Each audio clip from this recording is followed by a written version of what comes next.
Tēnā koutou katoa, dear comrades and friends. I don't know where to start. I had a number of different ideas of where to start. But I'm going to talk about how the Western left and the Western right come together to support imperialism. For the last 500 years of colonization, the West has justified invasion, genocide, massacres, starvation, famine, through the power of discourse, through the power of narrative. They colonized this country, Aotearoa, New Zealand, saying that Maori are backward, they are primitive, they said the worst things possible about Maori. Shame! And that led to the justification of the colonization of these lands. Have we learned that lesson, do you think? We haven't learned that lesson. It's been 500 years. They colonized India, saying India is backward. They suppressed China, saying China is strange and evil. They attacked, they destroyed, underdeveloped the old civilizations of the world, saying that they were superior. Unfortunately, we can see that the so-called left in the West is also supporting these narratives. Shame! They will never support us unconditionally. The resistance to imperialism from the global South. They will always qualify it.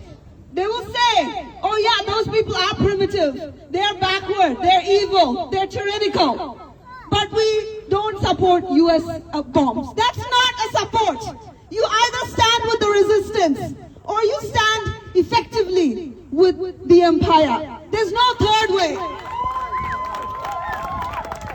And shamefully we see New Zealand Labour Party, even the Greens in 2022, they demanded that this settler colonial nation that's aligned with the genocidal US empire and Israel, that this country put sanctions on Iran.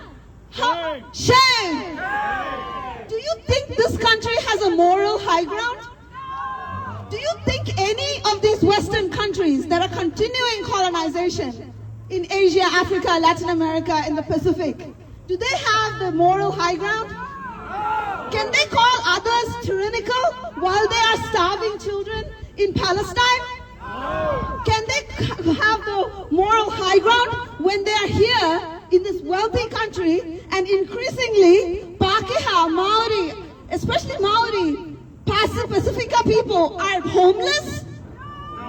This is an immoral system. They do not have a moral high ground to qualify and lecture the rest of the world. So I want to teach you about imperialism, okay?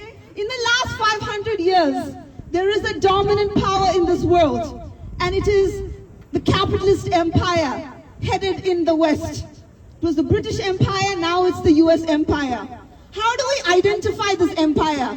We identify it by looking at its infrastructure across the world. It has over 1,000 military bases across the world. Shame!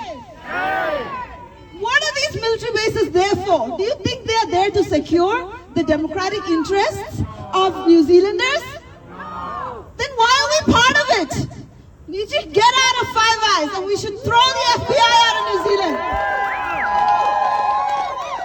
They are not there to protect our sovereign or our democratic interests. They are there to enrich the billionaire class. Shame! That same billionaire class which we saw in the Epstein files. It included people like Bill Gates, like Trump. So this is bipartisan, both the left and the right. You see people like Bill Gates. You know, countries like New Zealand, we are taught to admire these Epstein class billionaires. Shame! And instead of having, you know, sovereignty and structures that will support our people, they promote people like Bill Gates as humanitarians. Shame! So this is the context that we're living in. And for the last 2.5 years, we saw Western media, political establishment, saying we must condemn the resistance in Palestine. They said so many things about the resistance. But over the last 2.5 years, we studied, we understood that those narratives predominantly were false. Yes? Then why aren't we applying that critical lens when we hear all the horrible things about Iran? That's the same critical lens that we need to apply to Iran as well. When they see that Iran is tyrannical, that it's a horrific country that cannot be salvaged, we need to apply the critical lens. Why is it that Iran is being attacked? There's one reason. Because we have a lot of petrol and gas. Yeah, that's it. The one reason is sovereignty. Tino Ranga Tiratanga. Have you heard this concept? We are fighting for it here. What does it mean? It means that the people of a country benefit from its resources, right? And Iran exercises its sovereignty. That's why Iran is a target. Do you understand this? And so who is benefiting from this war in Iran? The billionaires will benefit from it if they succeed. But the good thing is they aren't succeeding. So, woo! Iran is resisting.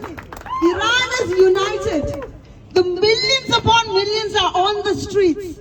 This colonial, fascist, supremacist empire, they assassinated children in a school while they were going to school. The girls in a school, they said they were going for women's rights.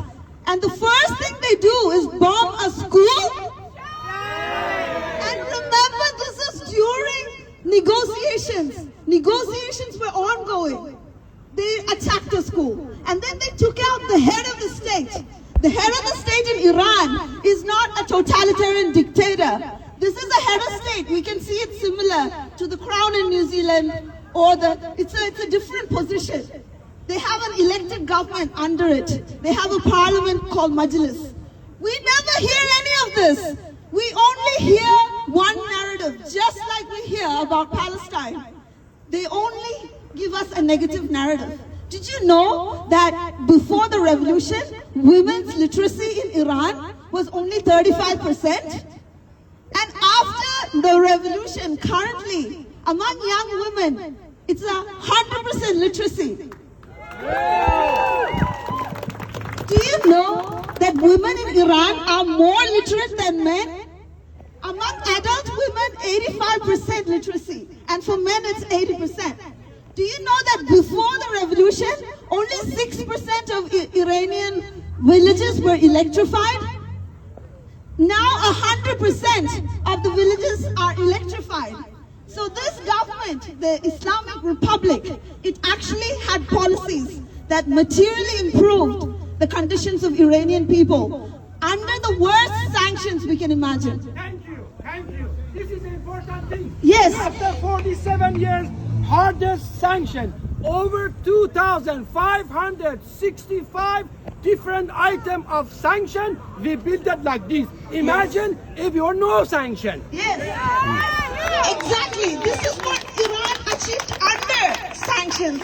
So imagine if it was allowed to operate like a normal sovereign nation, what could they have achieved? Do you know in New Zealand, in science, technology, engineering and maths, in my university and in the universities here, men predominate those ones, whereas in Iran, 70% of STEM subject enrollments are women. Do you know that there is one cabinet member in Iran who's a woman? Do you know that there are 2 presidential advisors who are women? Do you know that women are very visible in media, in sports, in Iran? So we must expand our understanding of women's rights. Women's rights is not like clothes. This is not women's rights. Women's rights is more than that. It's the material conditions women are living under. Before the revolution, there was no access to reproductive health, to contraception. Now, over 70% of women in Iran have access to contraception and reproductive health. This is women's rights. We can't impose our culture on other countries. Every country has its own cultural journey. And we need to allow it to happen in their own terms, instead of fomenting crisis in those countries. So this is it. This war is for Israel and the United States to establish dominance in the Middle East. For Zionists and the US empire to establish dominance. Make no mistake, this is not about democracy, this is not about women's rights, this is for total domination of the Middle East.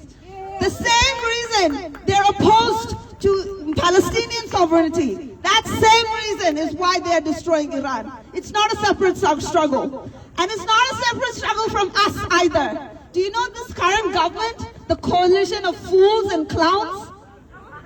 They are now opening a new LNG terminal in Taranaki to accept LNG, liquefied natural gas, from the United States. Shame!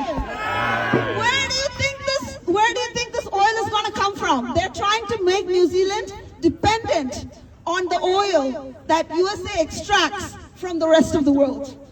So we will not allow this to happen. They're trying to make us as much a vassal state as possible, destroy our energy sovereignty, and we are all in the same struggle against imperialism, the same struggle with Iran. Victory to the resistance!